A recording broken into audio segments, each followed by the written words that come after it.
មនុស្សចាស់ម្នាក់ធ្លាប់និយាយថាបើអ្នកចង់រស់នៅដោយសន្តិភាពចូលរៀនរស់ដូចអណ្ដើកមិនលឿនជាងគេទេប៉ុន្តែវាមិនដែលឈប់ដើរអណ្ដើកមិនប្រៀបធៀបល្បឿនរបស់ខ្លួនជាមួយអ្នកដទៃទេវាគ្រាន់តែបន្តដើរតាមផ្លូវរបស់ខ្លួនមនុស្សក៏ដូចគ្នាកុំរស់នៅដោយប្រៀបធៀបខ្លួនឯងជាមួយអ្នកដទៃនៅពេលមានគ្រោះថ្នាក់អណ្ដើកមិនប្រញាប់វាយប្រហារទេវាដកខ្លួនចូលក្នុងសម្បករងចាំរហូតដល់ស្ថានភាពស្ងប់ស្ងាត់ពេលខ្លះការថយក្រោយមិនមែនជាការចាញ់ទេ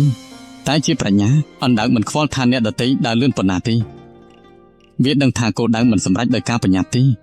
ប៉ុន្តែសម្រេចដោយភាពជាប់លាប់អណ្ដើកមានសម្បកការពារខ្លួនមនុស្សក៏គួរមានដែនកំណត់សម្រាប់ខ្លួនឯងដែរមិនមែនគ្រប់ពាក្យរិះគន់សុទ្ធតែត្រូវយកមកដាក់ក្នុងចិត្តទេរៀនការពារសន្តិភាពក្នុងចិត្តអ្នកអណ្ដើកមិនបោះបង់ដោយសារផ្លូវវែងឆ្ងាយទេវាគ្រាន់តែដើរមួយជំហានហើយមួយជំហានទៀតជោគជ័យក៏ដូចគ្នាវាកើតឡើងពីការបន្តមិនមែនពីការប្រញាប់ទេពេលខ្លះអ្នកដទៃអាចសើចចំអកលើល្បឿនរបស់អណ្ដើកប៉ុន្តែអណ្ដើកមិនឈប់ដើរដើម្បីបង្ហាញអ្វីដល់នរណាម្នាក់ឡើយវាគ្រាន់តែបន្តដំណើរអណ្ដើកបង្រៀនយើងថាភាពស្ងប់ស្ងាត់មិនមែនជាភាពទន់ខ្សោយទេមនុស្សដែលស្រែកខ្លាំងមិនប្រកាសថាខ្លាំងជាងគេឡើយតែអ្នកដែលអាចគ្រប់គ្រងអារម្មណ៍របស់ខ្លួនទើបជាមនុស្សខ្លាំងជីវិតមិនមែនជាការប្រណាំងជាមួយអ្នកដទៃទេវាគឺជាដំណើររបស់អ្នកដូច្នេះកុំបាក់ទឹកចិត្តពេលអ្នកដើរយឺតជាងគេដរាបណាអ្នកនៅតែបន្តទៅមុខ